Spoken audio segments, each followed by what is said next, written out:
And greetings, colleagues. Wherever you are joining us from, we are very happy to have you on this conversation on the Internet Impact Assessment Toolkit. But importantly, a development that happened in the West African region, I think that most of us are quite familiar with. The Twitter ban in Nigeria, and we thought that this discussion would sort of, put into perspective some of the tools that we can use to analyze and probably, and most importantly, provide some kind of solutions to the challenges that we're having as the community in the internet community in West Africa. So I'm really happy to be here and to be sharing with you some of the perspectives, especially from internet society perspective. So Caleb, if you can allow me, let me just share my screen. Let me share my screen and... Tech, could you please make Verengai co-host? Thank you. You can share right now. Sure, right away.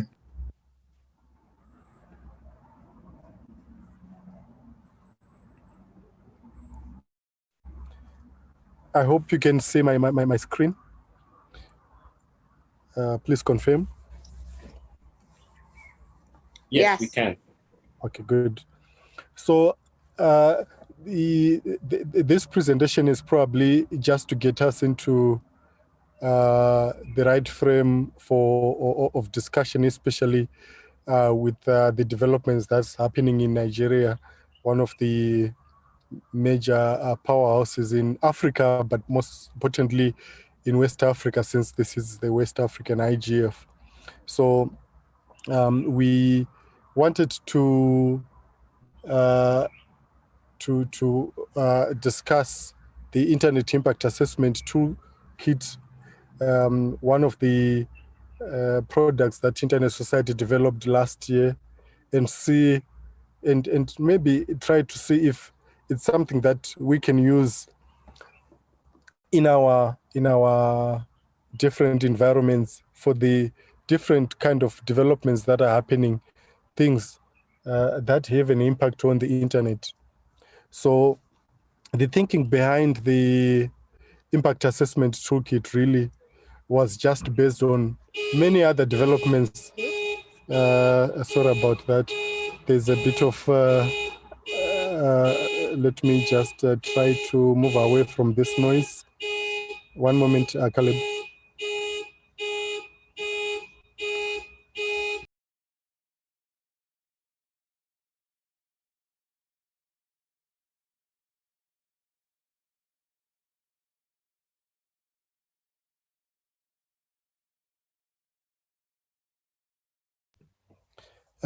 Hello, Caleb, can you hear me? Yes, I hear you loud and clear. Thanks. Sorry about that disruption, colleagues.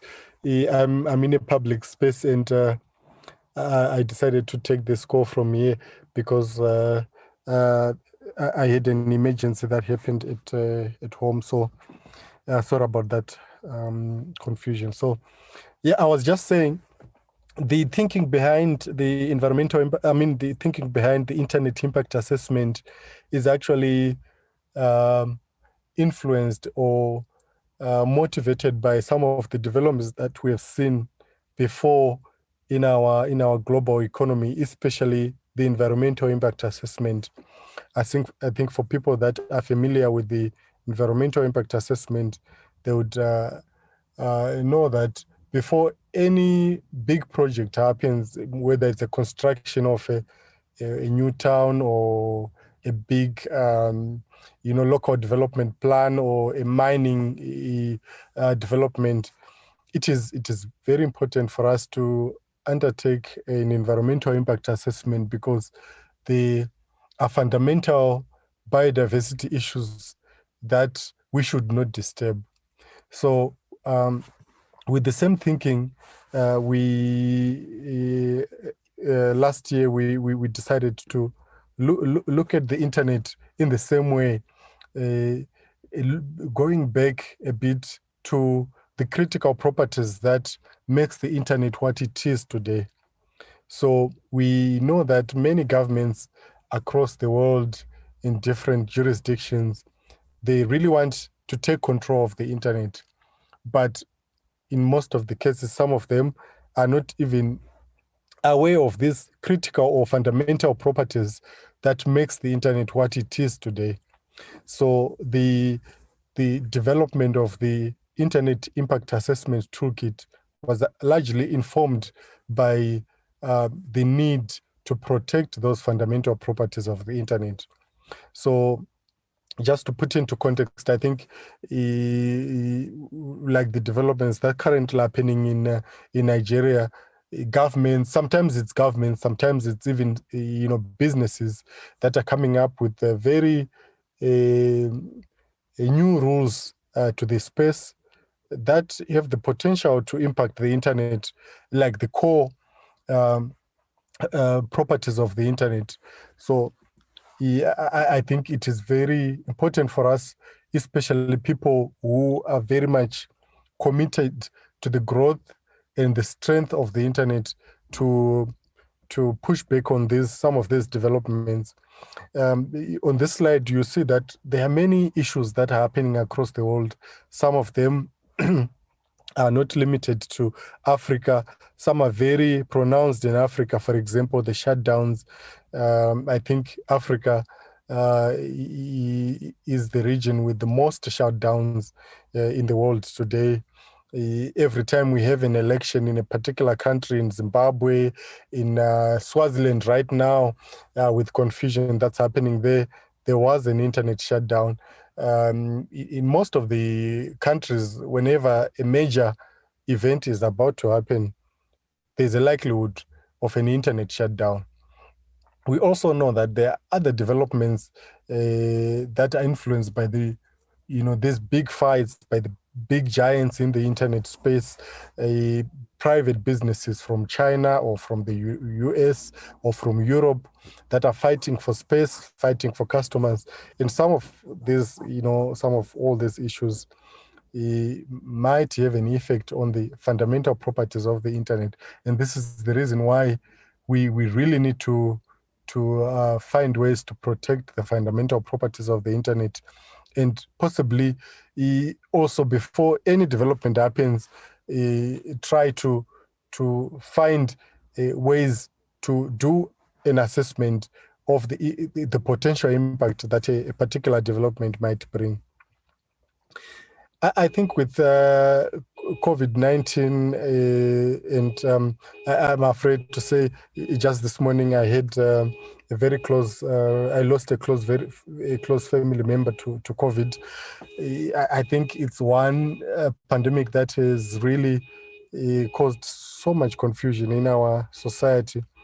But what we've also seen during the course of 2020 is that the internet was quite resilient in dealing with the situation of COVID. And the reason why we had a resilient internet during a very very negative pandemic is simply because of some of the properties that I'm going to discuss briefly here with you. So the Internet Impact Assessment Toolkit is really hinged on, or it's founded on these 5 critical properties of the internet, the 5 critical properties that we've called the 5 critical properties of the internet way of networking. And I'm going to briefly talk about some of them. And my 2 colleagues, Caleb and Emmanuel, are also going to share a bit on how they've tried to use this toolkit in addressing a particular development in their country. So one of the critical properties of the internet is that it is an accessible infrastructure with a common protocol. So I think we all agree that the only technical requirement that you need to go on the internet is the IP, the Internet Protocol. This has been universal in almost all the countries. Whilst you are able to have the Internet Protocol, you can, without permission from anyone, go on the internet and develop any product of choice, or even interact to the level of with any kind of platform of your choice, without the need for any permission from anyone. So we believe that the Internet Protocol is one of the key property of the internet and makes the internet what it is today. And then secondly, the internet itself is a layered architecture of interoperable, reusable building blocks. By this, we mean that the way the internet has been growing over the years is that the building blocks and the standards development process has been very open. Some of you might be familiar with the Internet Engineering Task Force, which is the organization which is very open, which is the organization that is mandated to develop most of the standards that we use on the internet, from transport to security, all the standards that are there on the internet. And the development of these are not limited to a particular individual. If you think there's an innovation that you want to bring to security of the internet, or to the transport layer of the internet, or to any particular protocol of the internet, you are any particular engineer is really free to do so. And we have seen the growth of the internet and the resilience of the internet today based on the many standards that have been developed over the years. The other important element or property of the internet is the decentralized nature of the internet. I think this is, of course, hinged on the discussion that a centralized authority has got a single point of failure. But because we do have decentralized autonomous systems of the internet, it makes the internet very resilient. If one particular network is down, it is you can reroute, or you can redirect your traffic to other management or other autonomous systems that are available in the world, and this makes it very resilient and being able to stand all the pressures that comes from different aspects of being managed from a central point. And I think this is very, very important. And then the fourth critical property is the Common Global Identifier System. Some of you, again, may be familiar with the domain name system, which allows to create spaces that suit the need and specific applications, and consistent mapping, which of course achieves universality and predictability of the internet.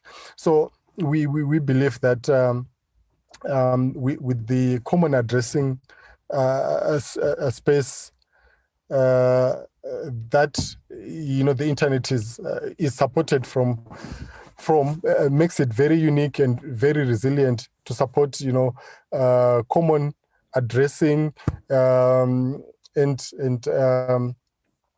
a numbering system that makes it easy for anyone from anywhere to be able to connect to the network, to the network of networks.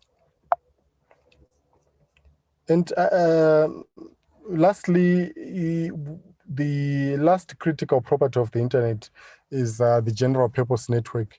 So the internet, if you go back to history, you probably find that the internet was designed as a general purpose network.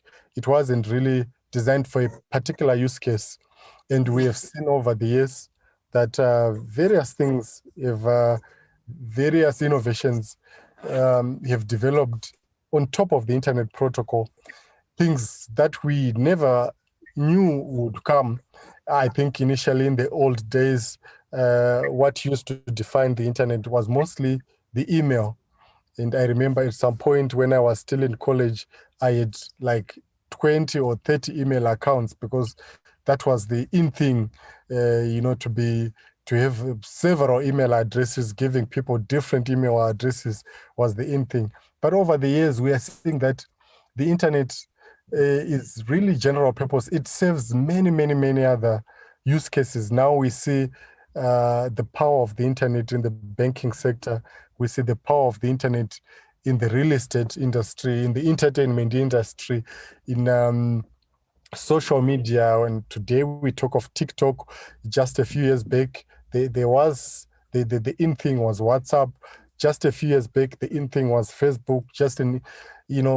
All these things. Gaming is becoming one. So the internet is really general purpose, and any idea that comes that could be supported by the internet really would find space. So this is very important for the permissionless innovation, and of course, the many innovations that we keep on encouraging new users on the internet to explore. So we believe that these are the 5 critical properties that makes the internet what it is today. And any development in any country, if it threatens to have an impact or an effect on any of these properties, there's a big likelihood that you will have very negative consequences, or sometimes even unintended consequences, things that you would not even know would happen generally, because you would have affected one of the critical properties of the internet. So the Internet Impact Assessment Toolkit is really hinged on the understanding that when a particular development is happening in the country or globally, the toolkit should be able to help the policymakers or users of the internet to analyze how those decisions could impact the internet. And we believe that any development that still safeguards or protect these fundamental critical properties could aid to the growth of the internet. And if it affects any of the properties negatively, there's a big likelihood that you will have negative consequences on the internet. So generally speaking, the Internet Impact Assessment Toolkit is really a tool that we developed at ISOC to be able to help policymakers, technologists, to be able to analyze those 5 critical properties. And it comes with additional things such as the use cases that you can use. So if there's the toolkit itself provides some particular use cases that have been tried and that have been tested before in other jurisdictions. So for example, if a shutdown is happening, you are likely to know that it might have particular economic implications or social implications, or even technical implications to the internet. So the toolkit itself comes with those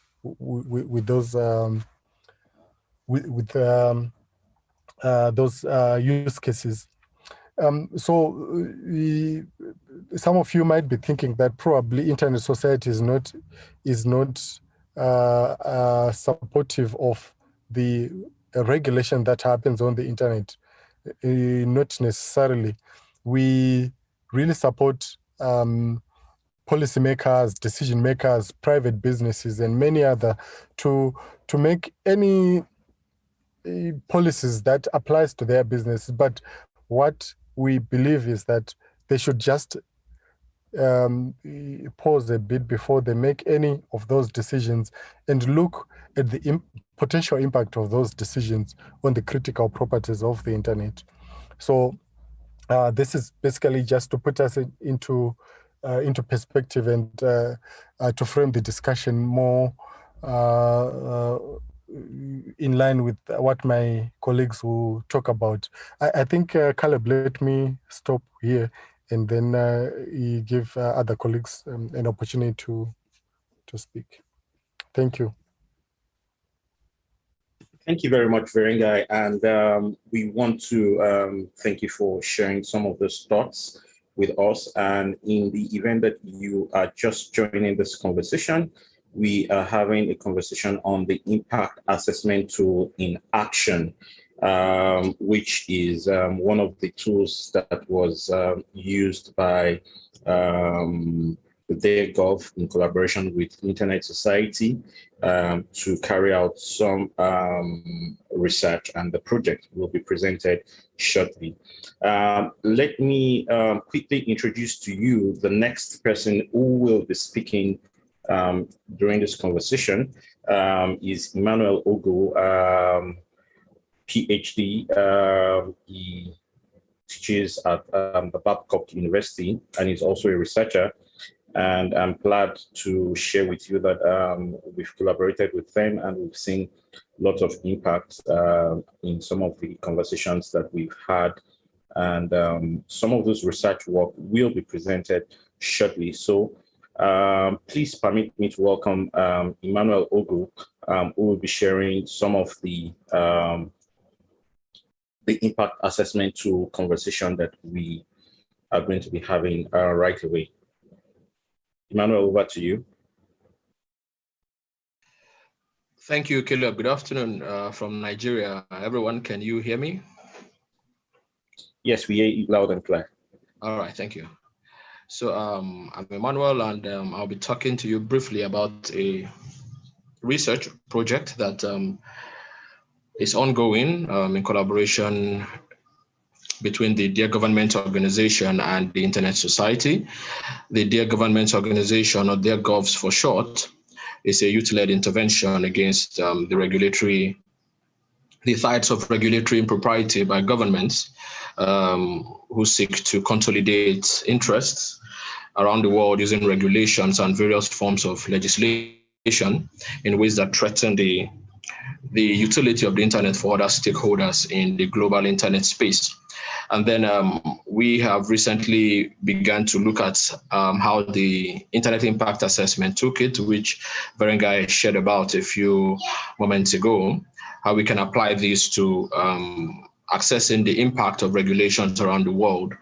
And we began in December 2020 to work on the toolkit and then apply it to a law in Nigeria, the social media bill, proposed social media law in Nigeria, which was proposed or initiated in November 2019. So for the next few minutes, I'll just be sharing with you insights about this bill and how it how our findings have related to, or findings in regards to how this bill works with respect to the Internet Impact Assessment Toolkit. I would post in the chat in a few minutes the link to the project online so that you could check it out and possibly provide your feedback and thoughts on the project and what we have done so far. Just a second while I post that link in the chat right now. Copying, Control-C. Hello, Emmanuel. Would you want to take over the slide? Okay. So you can present from your end. Okay. Yeah, but I'm on a low bandwidth connection. I don't know that. Okay, so don't worry. Okay. I'll try. If you can't, I will support from here. Thank you. Yeah, if you can just, I'll just tell you when to move to the next one. Thank you. Okay. Sorry. Yeah, my connection is delaying a little bit, but it will come up in a few seconds right now. The link to the project. Okay.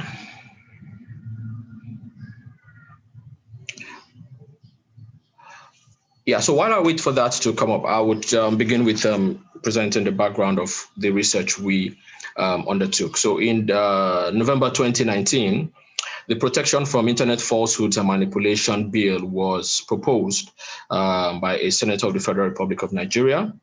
But then we have seen between this time and now how this bill has been fiercely resisted with much opposition, particularly from civil society organizations, both within Nigeria and across the world, particularly with respect to the fact that it gives the government of the Federal Republic of Nigeria almost exclusive and unilateral control over the internet space in Nigeria. Okay, I've put the link in the chat now, over the internet space in Nigeria, and then permitting them to shut down the internet at will, and then prosecute individuals for things that they say and do on the internet.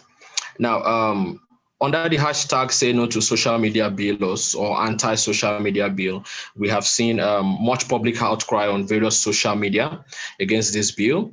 On Twitter, on Facebook, and on LinkedIn, we have heard various voices come up to share about this, the critical points of this bill and how they threaten the visions for a sustainable future for the internet space in Nigeria.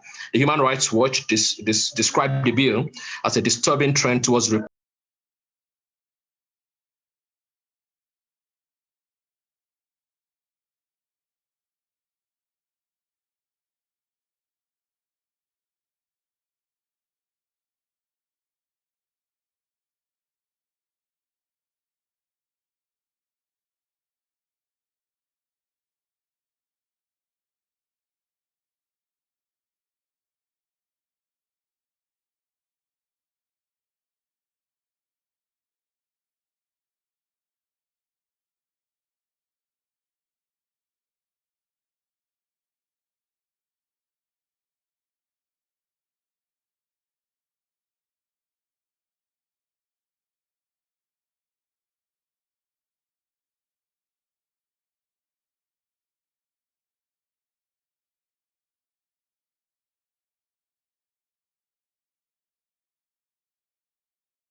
of what a law like this in the hands of authorities can actually bring about in a democratic society. Next slide, please, Caleb.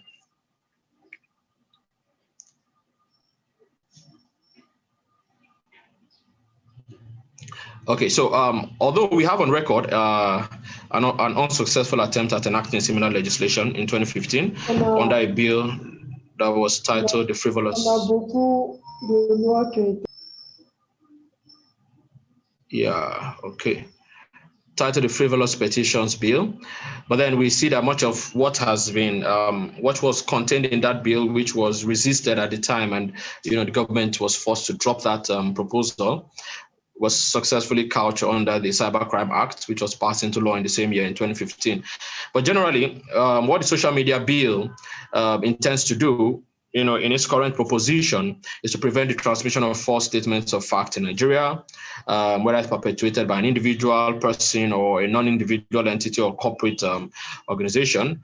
It tries to give the government leeways to undertake counteractions and, of course, initiate consequences or tackle consequences of such transmissions. The aim is also to destabilize funding and promotion of online locations, which could range from user accounts, websites, to platforms and other internet sources, and get them to help the government to establish measures for detecting, controlling, and protecting against supposed bad behavior, very loosely and broadly defined, if at all, that could be propagated by such online locations. And this was the general intention of the bill. Next slide, please, Caleb.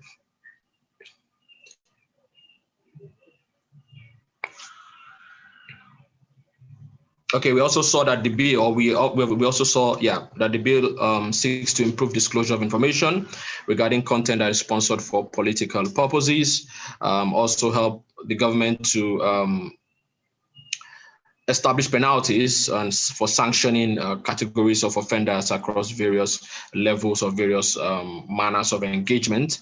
More specifically, we also see that the bill tries to help the government to regulate actions and some of the responses of internet intermediaries, including mass media service providers, with regards to online locations that they see to be in contravention of various provisions of the bill.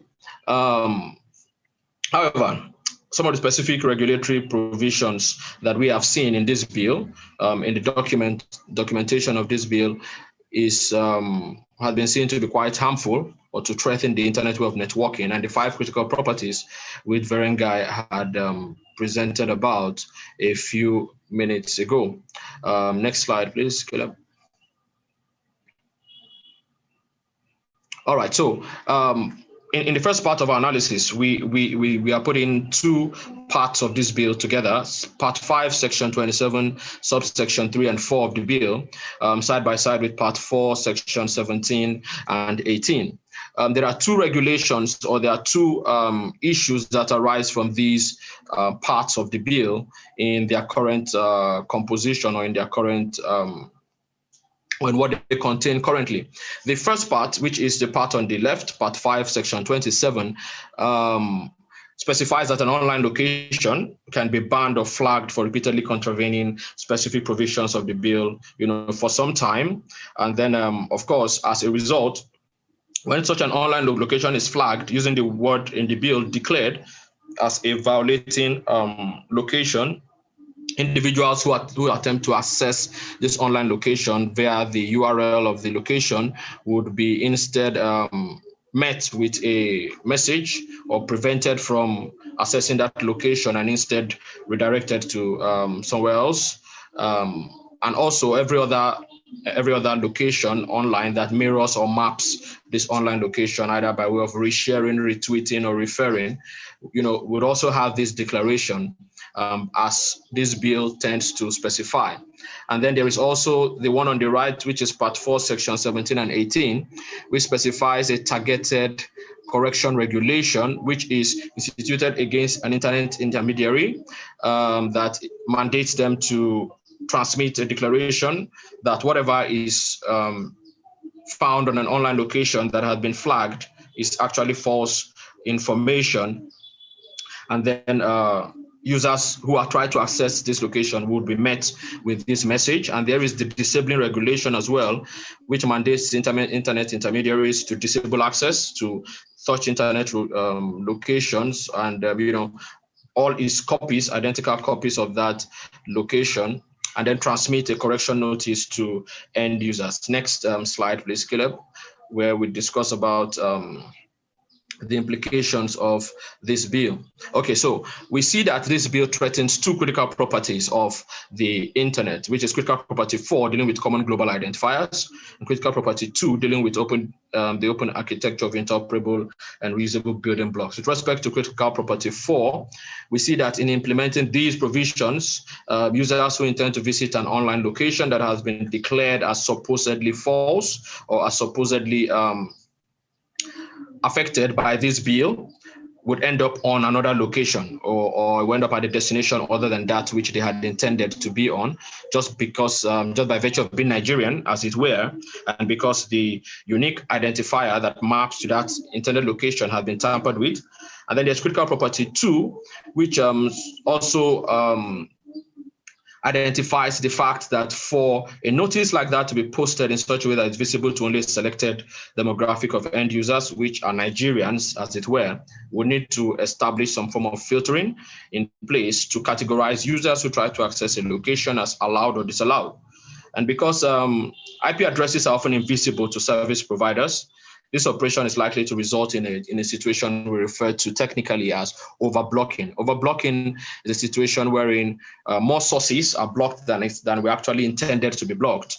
And also we see that the security and performance functions of the internet domain system could be affected by this operation as well. So this is the first part of the analysis. Next slide, please.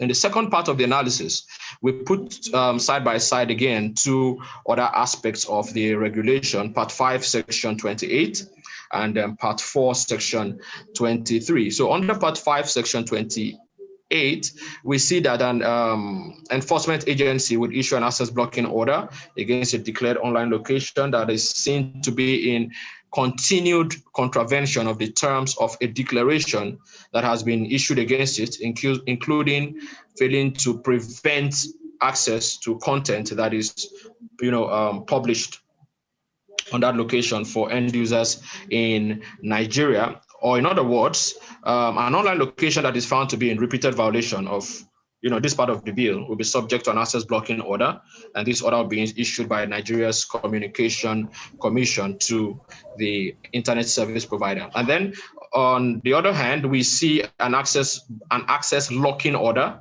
which functions in a similar way to the access blocking order, except that in this case, the access locking order is issued to the Nigerian Communications Commission to order an internet intermediary to take reasonable steps to disable access to an online location. So the access locking order is supposed to precede the access blocking order. So wherein an internet intermediary or mass service provider fails to take actions as specified in an access locking order pertaining an the declared online location, we see that Part 5, Section 28 allows the law enforcement agency to issue a blocking order against such an online location. And then in the next slide, we see that this affects critical property 4. Next slide, please, Caleb.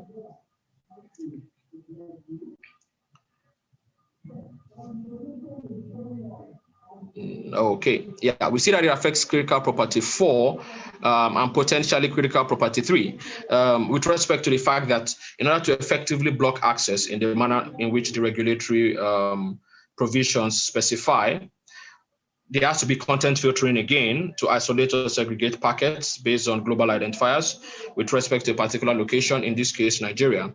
And then what is done with these packets next could potentially affect critical property 3, because in practice, when you block access to an online location and then you filter the traffic, one of two things will be done. It's either this traffic or packets are redirected to another destination, or they are dropped altogether. And then, this could have a potential impact on critical property 3 of the internet, which relates to the decentralized management and distributed routing system of the internet, by virtue of the fact that routing decisions would no longer be based on optimization, on the optimized functions of the internet's domain name system, but rather it would be based on what the specifications of the regulations are. And then high costs of internet access could also result, because internet packets could be routed through longer destinations than they would otherwise have had to pass through without such regulatory provisions. Next slide, please. There are also some emerging governance issues that also emanated from the specifications of these regulatory provisions as contained in the social media bill, Nigeria Social Media Bill. Who decides what is false on the internet or in public space? Is it sufficient that a government authority perceives that something is false simply because it does not serve the interests of the incumbent government at the time, or the perceived interests of the country as viewed through the lens of whatever the political interest of the incumbent government is, as against having to open up such viewpoints to wider multi-stakeholder engagement across the system of the democratic system of the country. And then we also see a question or concern about who should be responsible for enforcing internet-related regulations. In the context of Nigeria's Social Media Bill, the Nigerian police force is empowered exclusively with the authority to enforce this bill. Now, there is the concern about the technical capability of the Nigerian police force to deal with the realities of a law like this, and what it could bring about, what could be the offspring or manifestation of this law across various points. And then we also see that, of course, the technical intricacies of how it will be enforced are also lacking with respect to the fact that the bill does not seem to have taken into cognizance what some of the technical intricacies or implications of enforcing some of the provisions of the bill would actually entail. Of course, this also suggests that the technical community might not have been carried along in referring to these or within drafting or crafting these proposed legislation. But then there's also the concern of, with respect to governance issue, the second governance issue raised, who is responsible for enforcing internet-related regulations. Would an organization or would a government agency, should it have the autonomy of declaring a certain internet content as false or in violation just by virtue of the provisions of this bill?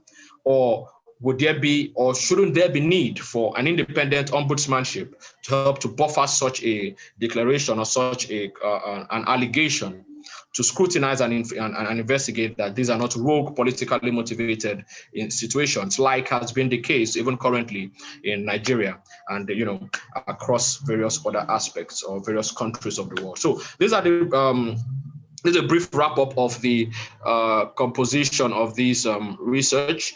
You can find more information in the link I posted earlier, which I'm going to post now again for those who may have just joined the call, the session. So you can check that out, check out the full version of the report, and then share your thoughts and comments, and we'll be glad to engage further. Thank you. I yield the floor back to Caleb. Thank you very much, Emmanuel, for sharing those clear thoughts on the research work done.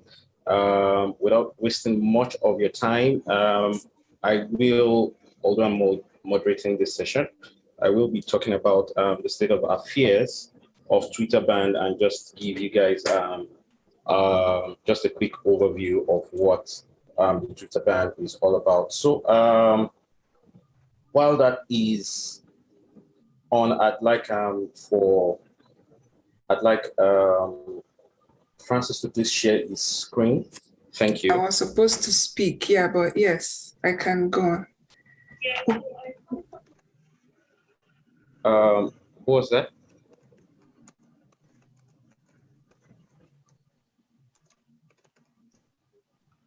Okay. Thank you. So I will be talking about the current affair issues on what exactly is happening with the Twitter ban in Nigeria. So as of today, it's been 53 days since the Twitter ban in Nigeria. 53 days, 9 hours, and approximately about 52 seconds to the time I'm speaking.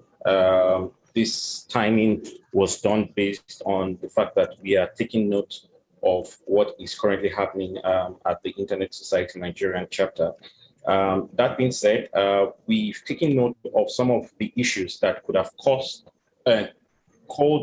for the Twitter ban that we are having in Nigeria. More importantly, we are reviewing what the economic cost is to Nigeria as of today, given that we have about 53 days and 9 hours into that Twitter ban. Nigeria has approximately lost about $321 million US in monetary value or economic value. This data was actually collected from the cost of internet shutdown tool, which was developed by NetBlocks, which does lots of mapping on internet online freedom. And at Internet Society, we strongly believe in the freedom of internet and the fact that people should have that ability to be able to express themselves digitally and do whatever they want, although with some form of regulation. So just to make this conversation a bit more interactive, I will be yielding the floor in about 2 minutes after this conversation. And after this conversation, so that we can have quite a number of people contribute to this conversation. So first of all, I'd like to welcome Ajilola, Abdul Hakim Ajilola, to just give us some thoughts of his based on what he thinks about the Twitter ban in Nigeria, given that he is the chairman of the cybersecurity. I'm putting you on the spot, Abdul. Yes, you are. Yes, is the chairman. Okay. Is the chairman cybersecurity, and these guys are close to the government. So we'd like to hear your insider view of what you think the Twitter ban vis-a-vis the earlier conversation we've had on the Internet Impact Assessment tool. Okay, I don't know if I'm necessarily that close to government, but I do get called by them for some inputs and advice, and it's not all battles that you win. Very quickly, first of all, the internet is controlled. It's just not controlled by us. Arguably, companies that are based in Southern California with their own standards, perceptions, legislation, and who answer to their shareholders first and foremost, do control these media.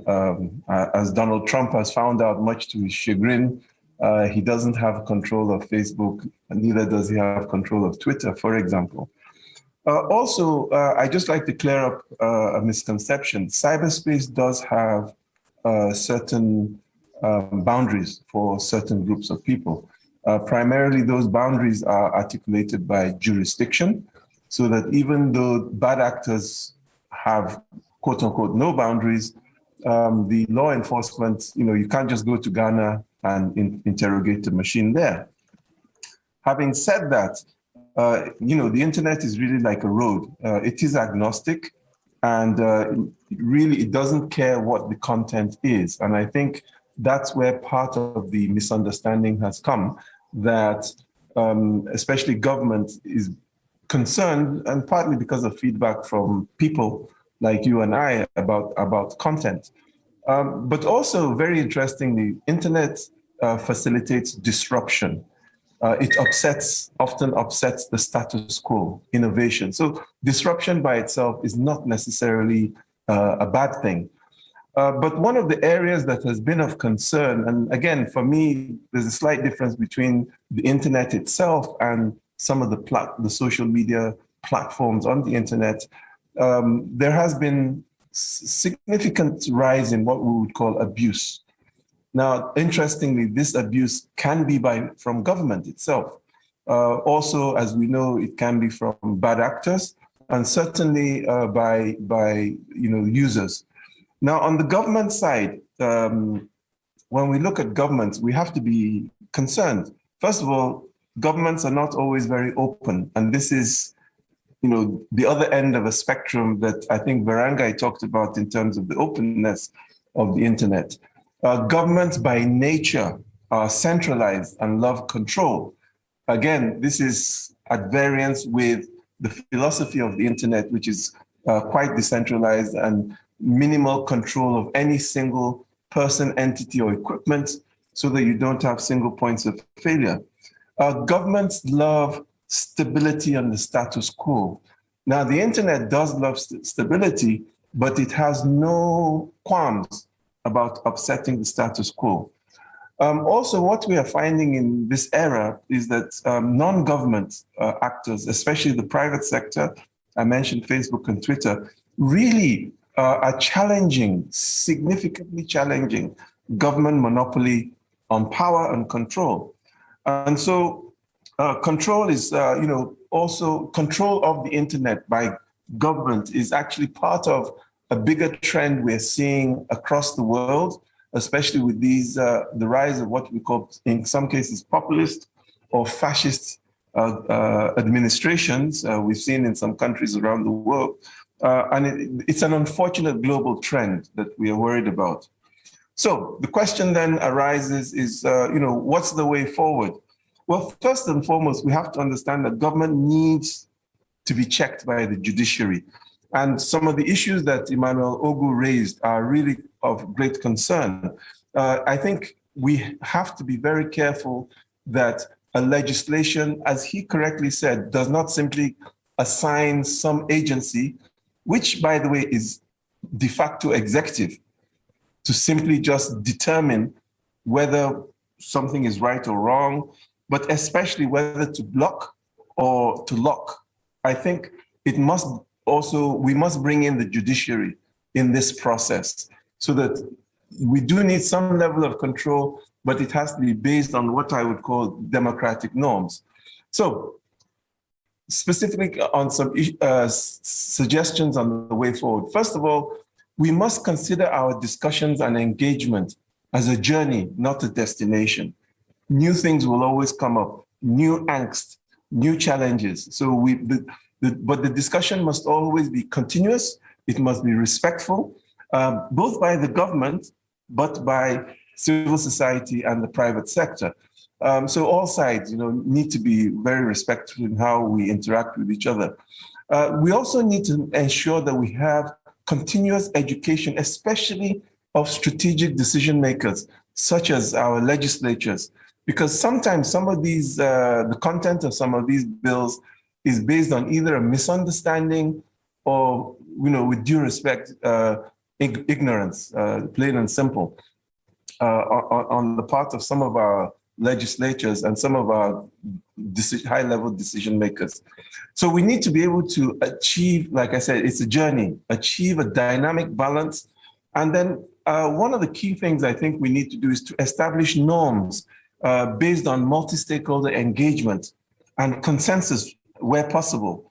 So in conclusion, two things. One, we need to make sure that we practice eternal vigilance. We must always be on the watch. The second thing we need to do is, frankly, to create a pipeline of activists so that when people like Caleb get a bit old or Dr. Ugu get a bit old, there's a new generation to take over. On that note, thank you very much.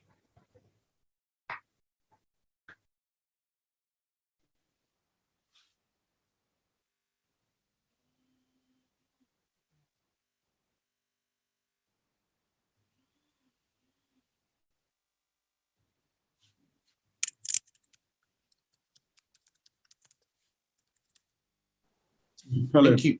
Yes, thank you very much. Sorry. Thank you very much, Abdulhakeem Ajilola. And you've shared some clear thoughts on the issues of education, specifically for the policymakers. And for me, I personally do have some concerns when it comes to issues around how the Nigerian police, who has been known for lots of abuses, specifically on human rights abuses, specifically for those who are just having a computer, carrying a computer along the road, specifically the youths, how they will interpret this same bill when eventually it is passed to law, but we do hope it is not passed to law, how they will interpret it, and specifically how the judiciary themselves will also interpret how they will pass judgment on issues surrounding these cases. However, it is not specifically for me to say what the government will do or what the government won't do, but I'd like to just bring forward a couple of few persons of interest who are also experts in this field to share some of their thoughts as well. So I'm bringing forward Dr. Bukola Faturoti, who is a researcher as well and based in the UK, to share some of his line of thoughts about the Twitter ban and vis-a-vis the conversation around the Internet Impact Assessment tool. Thank you. Thank you, Caleb. Good afternoon, everybody. This is Bukola speaking to you from Glasgow, Scotland. Yes, let me start with the presentation, especially the areas analyzed by Emmanuel. Very fantastic, and I really enjoyed it because it actually addresses the issues which are being ignored. Then I will also build on what Mr., or if you allow me to call you Alaji, that is Mr. Abdulhakeem Ajijola, as in, initially when you were being introduced by Caleb, you said, okay, maybe you're working for the government or they do consult you. But based on the analysis that you've given and what is obtainable in Nigeria, I doubt if they're listening to you at all, because you've highlighted the key issues. And I will just address one part. Is the Nigerian government right in regulating the internet? Yes. But how the internet is being regulated, that is the issue. If you look at the idea of trying to shut down Twitter or even the internet as a whole, is becoming a regular practice in Africa, as in Ethiopia also did the same thing. There was a similar experience in Sudan. And rather than the government to actually be looking at how the internet has even helped in their own responsibilities. If you look at the digital economy in Nigeria, the internet, the social media, the e-commerce platforms, they've been able to remove a lot of barriers to market entry. And rather than, okay, also in Uganda, there's also a similar approach. So the government actually ignored that area. And it's like you trying to throw away the baby and the bathwater, as we like to say. So that is one very big mistake. And the other thing which I will point out, if you look at UK, for example, there is online AM bill, which the government has put in place because we know that all these things exist, but doing it the right way is what we actually don't have. Somebody look at the three Black players in the English national team. They were subjected to racism, and the internet was not shut down because of that, or maybe Twitter. The question was always telling the social media platforms to actually do more, which they're actually trying. Though my position in respect of that is that we should focus on the people rather than the platform itself, because if people in the society, if they're doing the right thing, I don't think we're going to have that problem. And finally, so that I can yield the floor to other people, based on what Mr. Jijola said, you can actually see that there is stark ignorance, stark insincerity of purpose on behalf of lawmakers. I'm not trying to make this thing political. I've done research into e-commerce platforms in Nigeria, the regulation of intermediaries. And if you read some of the bills that are being put together, it's just like somebody woke up from the bar, from a pub, and quickly drafted something together. Oh, I must submit something. These bills were not thought through at all. I won't mention names, but somebody submitted a bill that never saw the light of the day in the first republic. This is during President Obasanjo's tenure. That bill never went through. Guess what another person did? Another person 3 years after drafted the same bill, which was incoherently and haphazardly drafted. So because, unfortunately, we have people in government who do not have the necessary legislative etiquette. So if you don't study, if you don't actually bring people with expertise on board, you will not get the law right. So in summary, the government is right to put a boundary in place, as we talk about cyber anarchy, and there must be a cyber order. But the way the Nigerian government has gone about it is totally and outrightly wrong. And if they continue like that, they're not just going to only stifle freedom of expression, they're actually going to destroy the creativity behind all those social media platforms. Thank you. Thank you very much, Dr. Bukola Faturoti. You have shared quite a number of perspectives, especially when you mentioned that some of these issues stifle innovation and as well as poor drafting of the law or the bills that are being passed across the executive as well. Not to take much of our time, I'd like to also welcome one other person to share our perspective. We need to balance the gender here.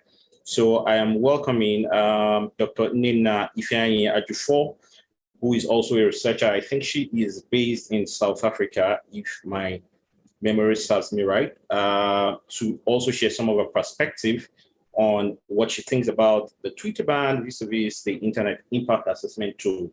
Thank you very much. Thank you, Caleb. I'm actually in Swansea. I'm a lecturer at Swansea, so greetings from Swansea. Abdul Hakim has said everything pertinent, and it's good to hear Bukola's perspective as well. Bukola was my lecturer, actually. And I agree absolutely that what is happening is practically to so much lack of ignorance. But I want to come in from a different perspective. I spoke unequivocally about the fact that Nigeria was in a position of breaching fundamental human rights. Like Ajijola says, we need to find a balance as well. Increasingly, under the international law system, social media platforms are being considered as actors in conflict situations. So in terms of conflict under international law systems, the social media platforms are now increasingly being seen as conflict parties, just the way you would also have state actors. Just the way you would have state actors and non-state actors. So you find that there are various common features of, there are common features of conflict happening on social media platforms: data breaches, information leaks, misinformation, disruptive activities going on, critical internet resources being controlled by social media, infrastructure sabotage. So like they've both said, the state government is in the right place to take a decision, because absolutely, when you talk about national security, unfortunately, it has become a non-justiciable plea by governments. And when that happens, every consideration otherwise will be given no priority at all. But it's important that we find that balance, and it must be on a basis, and I will speak basically from that consideration in terms of even where a state perceives a conflict situation, there has to be a basis of necessity and proportionality. And what has happened, I've reiterated so many times, is nothing necessary and proportional in terms of what has happened. We must be careful the decisions we take. And I know, because this is going to be reported, it is important that we begin to push again for the Digital Rights Bill. It was not signed in 2019. I think this is the time to move for a Digital Rights Act in Nigeria. Like Bukola said, Nigeria has to start thinking about expertise in terms of how we propagate policies, how we propagate legislation.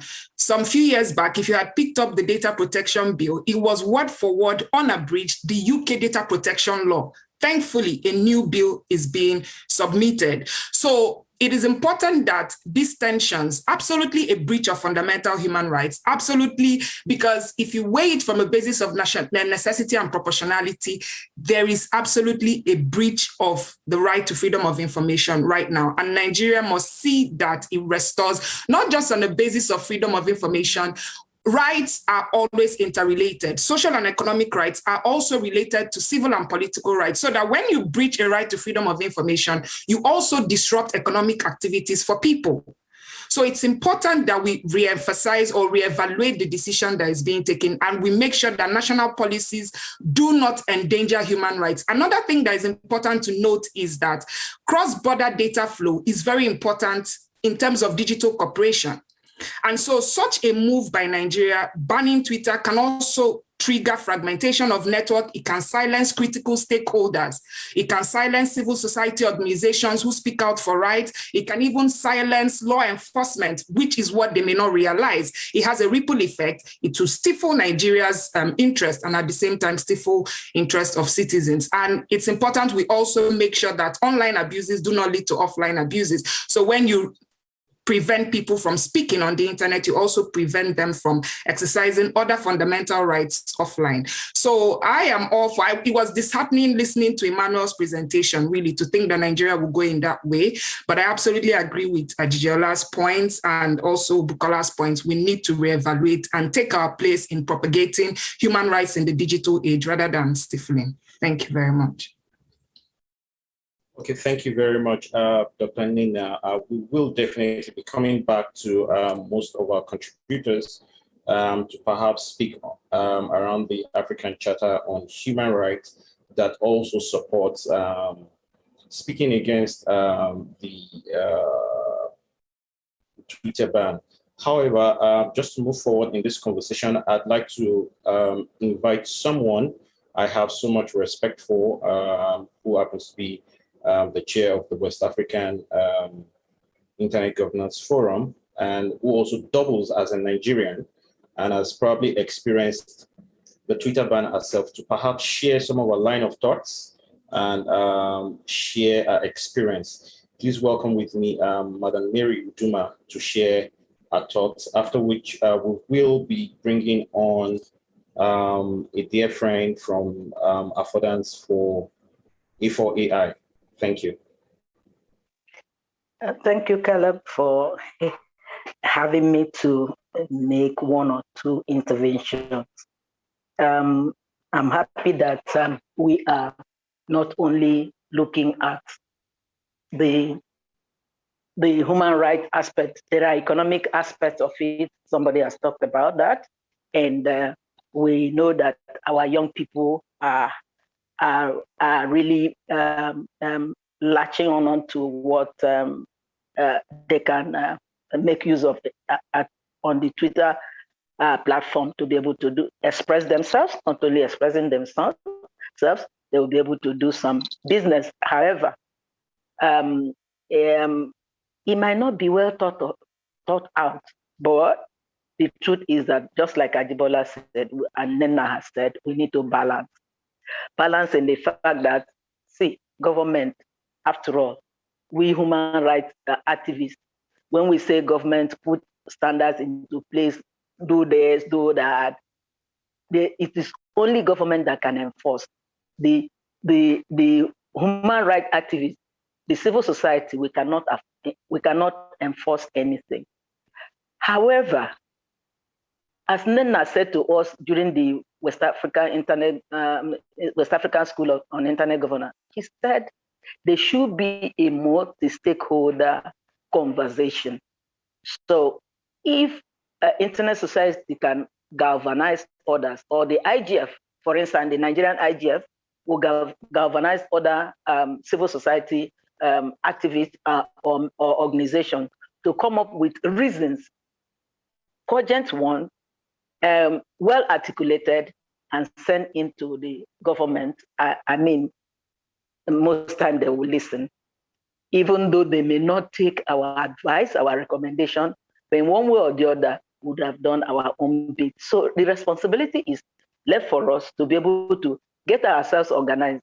Government is always very, very, very, very concerned about who is the civil society, who propagates human rights issues. So we have to get ourselves organized. So we share our own responsibility there. As others have said, a lot of research needs to be done, a lot of talking to, a lot of lobbying. In the US, people lobby. Why do they lobby? They lobby because they want their views to be taken into consideration at the legislative level. So as civil society organizations, we may also look at lobbying so that when such things are coming up, we'll be able to see how it happens. I'm not a fan of, I don't use so much on Twitter, but I get a lot of information from them. So two things I've said. One, we have our own responsibility. Even as we move, we demand rights. We have our own responsibility. We have to share our own responsibility by getting ourselves well organized. I like the bill that is being proposed, but who are supporting the bill? That's important. On the other hand, we need to help government. We can do it. People like Ajibola, Akim has access to the government. I think if we have likes of Akim to speak to government establishment, they will listen to him. So those are things. Let's leverage on such and do lobbying. Let's start lobbying. Thank you.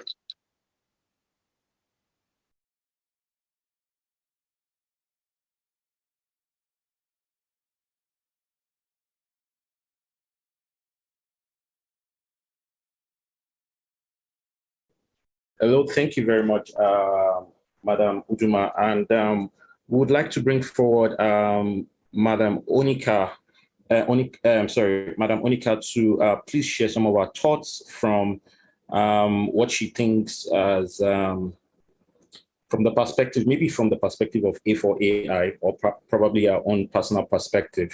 And then we do a round trip to other members of the community who are currently in this conversation to make their intervention. Monica, over to you. Yes, I'm sorry about that delay. Good afternoon, everyone, and thank you again for this opportunity. So, I mean, several things have been raised that are quite pertinent, and I would not want to necessarily repeat them. But one of the things that I really want us to emphasize is this notion of a rights-based framework.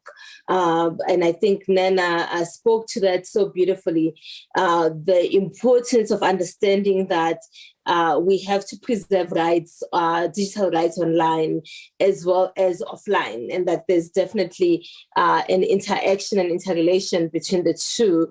The coalition in Nigeria a few years ago made some submissions to the digital rights framework that the government was actually developing. And I think that it's time for us, and I'm really grateful for that reminder, that we need to go back to sort of the drawing board and look at how are we making sure that, our access does not also trample upon other people's rights, but also that we preserve the rights of those who are online.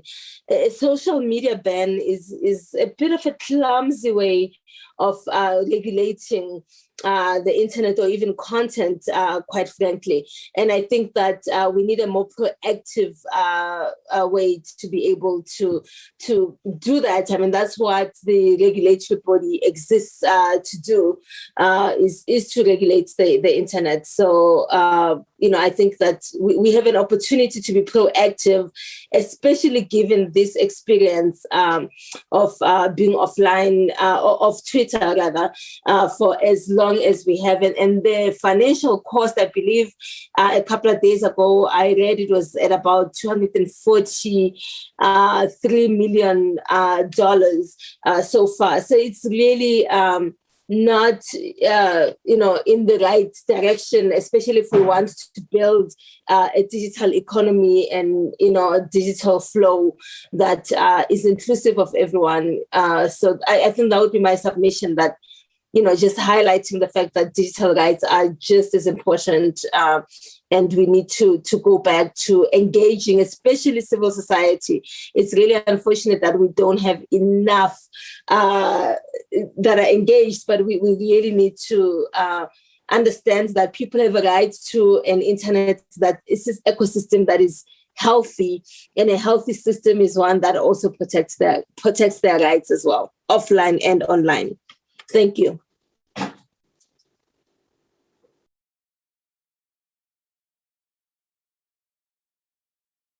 Thank you so much, Monica, for your perspective on this conversation.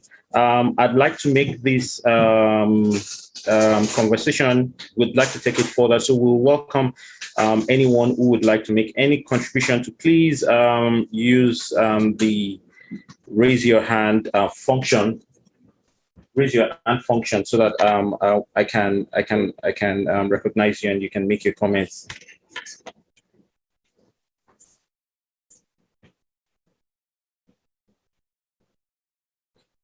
So we have Kehinde Adigboyega. Please make your interventions and kindly follow the format, the problem statement and the policy recommendation. Thank you very much. Okay, good afternoon. Am I audible now? Am I audible? Hello, am I audible? Can everybody? Okay, thank you. So the major problem we have is that move away from the noise. Okay. Okay, can you hear me better now? Can you hear me better now? Yes, but hello? if you move away from the background noise, it will. Thank you. Okay, I think there is no more noise now. So the major challenge with Nigeria and West Africa is government repression of digital rights. So my own solution would be that we need the civil society need to be more alert, because it's our control of freedom of speech. It's not just about mainstream media anymore. It's about digital media. So we need to come together to, although unfortunately there is a divide in the sense that a lot of people, some people, I don't know what the statistics is, some people think that it's okay to repress social media, to repress citizens' rights to be able to communicate via whatever platform that they want. But whoever agrees that what the government is doing is not right needs to put more force together, need to come together with more strategy to ensure that digital rights are respected and obeyed, because like what is happening in Nigeria presently is like a template for other African countries, especially the sub-region. And we see it happen in even in Cameroon and all that. So we need to come together as soon as possible to advocate and show our disdain to this kind of repressive law. And like as we mentioned, we need to also come to the room. We need to come to the room to discuss what exactly we need, even if there is going to be any form of regulation or law that needs to be mentioned about to ensure that people don't misuse digital rights. We need to come to the boardroom to be able to agree on that. But the most important thing is that we need to come together with enough force to be able to be recognized by the government that no, what you are doing is wrong, and ensure that our rights are obeyed, because without doubt, a lot of people have been denied access to information by just ban on Twitter. So like I was at a meeting recently and someone from government was just saying just ban on Twitter, but they don't understand that even their media, the special assistants on social media using Twitter more for communication, they just disenfranchise themselves too. It's not just ban on Twitter, it's a ban on the means of communication, of addressing issues. There is no platform that's ever existed for now on social media where you can take on any person in government and bring them into accountability like Twitter. So it's intentional. When the government now shuts down Twitter, it's intentional and they know what they are doing. So we need to arise and ensure that we speak out against this repression that is going on in Nigeria and possibly in other African countries. Thank you. I'm Kende Adedwega. Thank you very much. Thank you very much, Kende, for your thoughts and your inputs.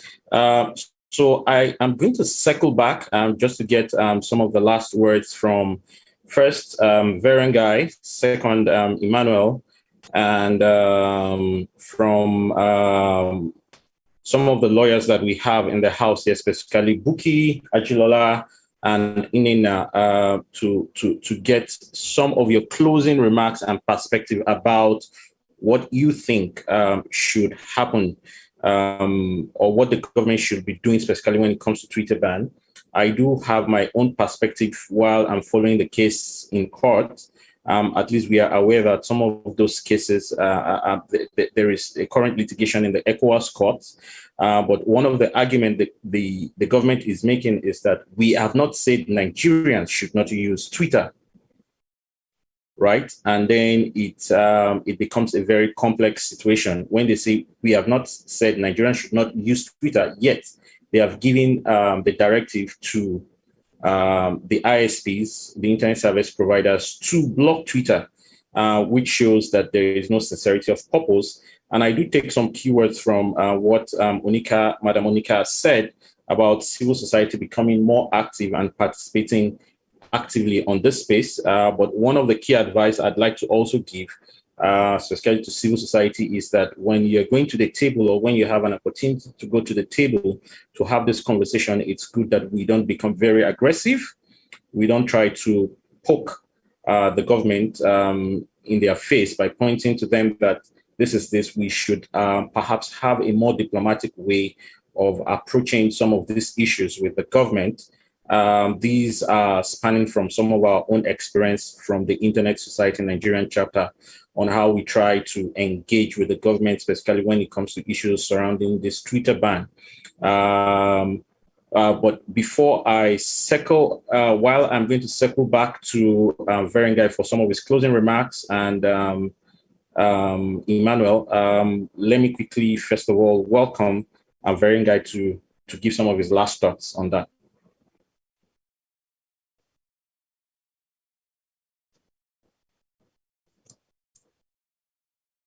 Hello, Verengai. Are you still online? Okay, while we wait for Verengai, Emmanuel, could you please share your last thoughts on the Twitter ban and what you think? And let's try and break it down to the non-research perspective so that the end user on the street can understand the interpretations of the research. Thank you, Caleb. Can you still hear me? Yes, we can. Okay. Yeah. So the Twitter ban in Nigeria, much has already been said. I think that just to add to what has already been said, Twitter is a platform that Nigerians use for many purposes. Aside the most popular being economic purposes, for selling and buying products. I, for one, have taken courses on Twitter,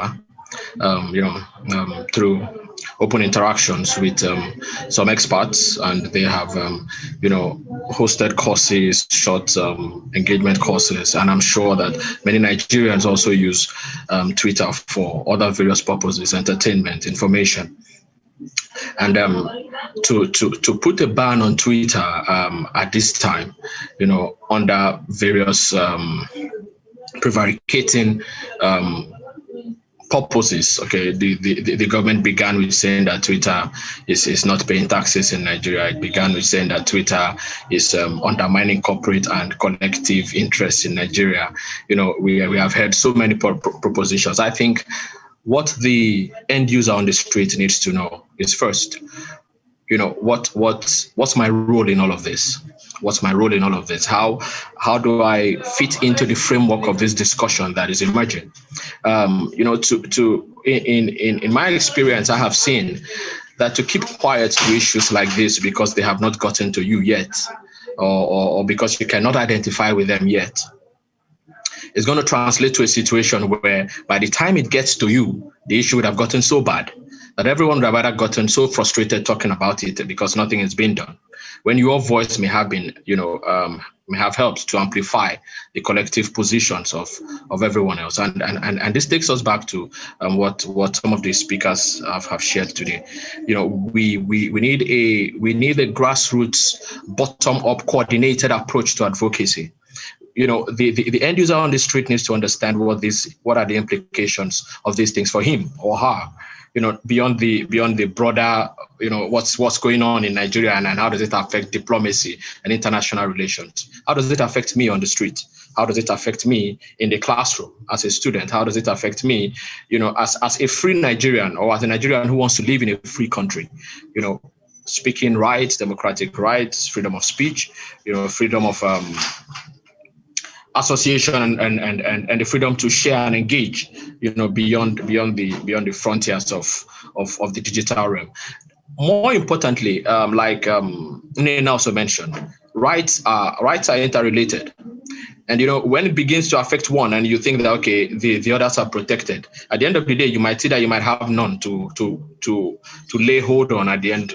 When the rubber meets the road, because from the digital space, we have begun to see that rights that have been undermined in the digital space are beginning to translate into the physical space. And we have seen in countries like Myanmar, we have seen in countries like Hong Kong, we have seen in countries like Mali and Cameroon, even in Uganda, at the moment, we have seen how the authoritarian excesses of governments across both the digital and virtual and physical spaces are beginning to unite to create a force that is undermining democracy on a broad scale. So I think for the user on the streets, what you need to know is, at the end of the day, how does this issue affect me? Or what's my role in all of this? And it's on that basis that you'll be able to find yourself, involved in the broader discussions that are needed to generate the impact that we need. Those are my last thoughts. Thank you, Caleb. Thank you very much, Emmanuel. So we'd like to circle back to Verengai if you are still available online. And while we're waiting for Verengai, are you online?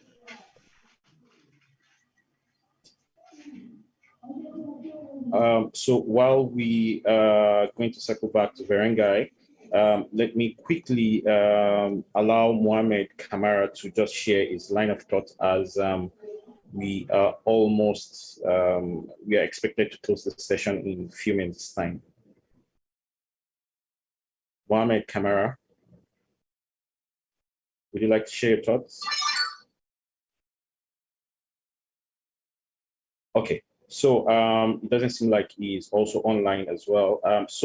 I'd like to hear last thoughts from, let's just make it one from Ajilola and one from Puki, just 1 minute thought, and one from Inena, just to close the session at the top of the hour. Your last thought. Would you like me to go first? Yes, please do. Okay. Basically, I think that we must continue to seek ways to encourage our legislators, our National Assembly people to practice democracy in the real sense of it, especially in terms of the separation of powers, trying to ensure that we encourage them to see the impact of some of these draft legislations on their own communities. Because at the end of the day, it is their relationship with their communities that drives their thinking. And so we really have to ensure that we get them to understand that at the end of the day, they will suffer if the wrong legislation is in place. We need to encourage them to have a longer term view, a broader view, and not just a narrow view of what they want to achieve, in the short term. Thank you. Thank you so much, Ajilola. Over to you, Inena.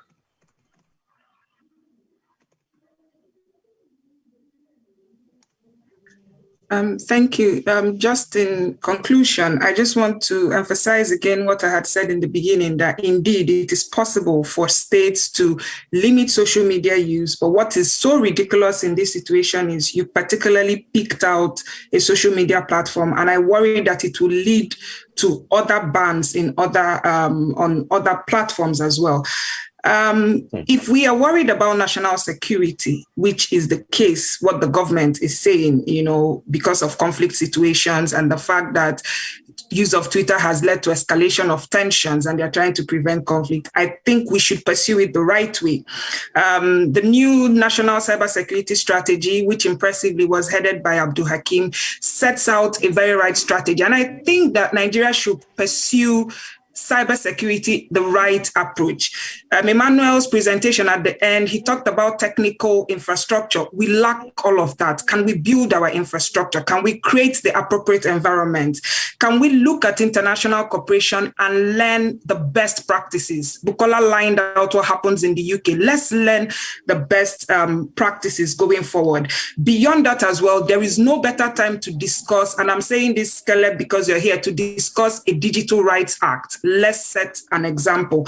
I would also add that as Nigeria goes forward in legislation, going back to what Abdul Hakim has said, we need to involve stakeholders. It is embarrassing that Nigeria will make laws, it goes to the ECOWAS court, and they tell them to repeal a law, and you find that that happens because there was no adequate consultation in the first place with stakeholders that would actually give the right advice. So while we make policies going forward, let's involve all stakeholders. I still say that the ban of Twitter is distorted. It is actually arbitrary, and I worry that it will give powers beyond where people should actually have powers, thinking about police beginning to check people for use of Twitter. So I think briefly, that's just what I think. Thank you. Thank you very much. Dr. Kola Faturoti, your line of thoughts. Yeah, thank you. I will not want to sound like a broken record or just to repeat what my colleagues have said unnecessarily. You see, when we're having this conversation, it is difficult not being partisan about it or being political. If you look at the current government that is trying to shut down Twitter, they actually rode on these social platforms when they were contesting. They used this extensively. So were they thinking that, okay, now we're in power and we're not going to go out again? No, the only thing that is permanent is change itself. So everybody wants to remain in power. But the one point I would just make, which my both colleagues mentioned, is people's participation. We have a constitution that says, we the people. I never remember being consulted. And if you could actually debate petroleum industry bill extensively, maybe because money is there, but however, the platform which helps people to speak, you can imagine the way all of us in Nigeria, how we've integrated this thing into our lives. And if we allow the government to take Twitter away, it's just like handshake, which will go beyond elbow one day. So in a nutshell, they should consult people before making any law in this regard. Thank you. Thank you so much. And we are at the top of the hour when we are expected to close. So I would like to quickly round up as your moderator. My name is Caleb Ogundele, President, Internet Society Nigerian Chapter. And we will want to thank you all for coming for this great session. On behalf of Mabika, who is the host of this session, and I'd like to share some of my appreciation on his behalf. And thank you all for coming. However, I'd like to leave these parting words to you in the words of the great philosopher. If we all fail to participate in politics, which include drafting legislation, participating in everything that needs to do with our daily lives, we will end up being governed by imbeciles. So in order not to be governed by imbeciles, we would want to encourage you to participate actively in any conversation that you see that pertains to your digital rights and things that will affect you not being online to have your freedom as well. So on this note, I'd like to close by saying thank you very much. Yours truly, Caleb Ogundele, wish you all a happy time and happy week ahead of you. Thank you very much and have a great day. Thank you.